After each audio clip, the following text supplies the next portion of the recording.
Hello welcome to day 37 of 366 days challenge. So ಈ summer ನಲ್ಲಿ watermelon ನ miss ಮಾಡ್ಕೊಳ್ದಿರಾ ತಗೊಳ್ಳಿ, ಏಕೆಂದ್ರೆ ಇದರಲ್ಲಿ ತುಂಬಾನೇ ಬೆನಿಫಿಟ್ಸ್ ಇದೆ. ನಾನಂತೂ ಡೈರೆಕ್ಟ್ ಆಗಿ ತಗೊಳ್ಳೋದಿಲ್ಲ, ಇದನ್ನ ಜ್ಯೂಸ್ ರೀತಿನ ತಗೊಳ್ಳೋದು. ಸೊ ಫಸ್ಟ್ ನಲ್ಲಿ ಫಿಲ್ಟರ್ ಮಾಡ್ತೀರಾ ತಗೋಬೇಕು ಅನ್ಕೊಂಡೆ, ಏಕೆಂದ್ರೆ ಅದರಲ್ಲಿ ಫೈಬರ್ ಇರುತ್ತೆ. ಆದ್ರೆ ಸೀಡ್ಸ್ ಎಲ್ಲ ತುಂಬಾ ಡಿಸ್ಟರ್ಬ್ ಮಾಡ್ತಿತ್ತು, ಆದ್ರಿಂದ ಫಿಲ್ಟರ್ ಮಾಡಿ ತಗೊಂಡೆ.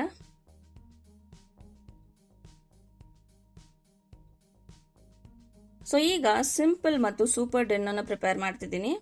ಆಲ್ರೆಡಿ ರಾಜ್ಮಾನ ಕೂಡ ನೆನೆಸ್ಬಿಟ್ಟೆ, ಇವಾಗ ಕುಕ್ ಮಾಡಬೇಕು.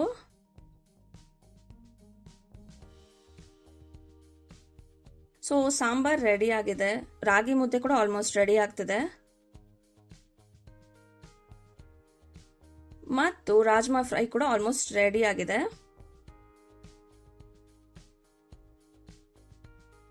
ಸೊ ಹೆಲ್ದಿ ಡಿನ್ನರ್ ಕ್ವಿಕ್ ಆಗಿ ಆಗೋಯ್ತು. ಸೊ ಇವತ್ತಿಗೆ ಅಷ್ಟೇ. See you in the next vlog.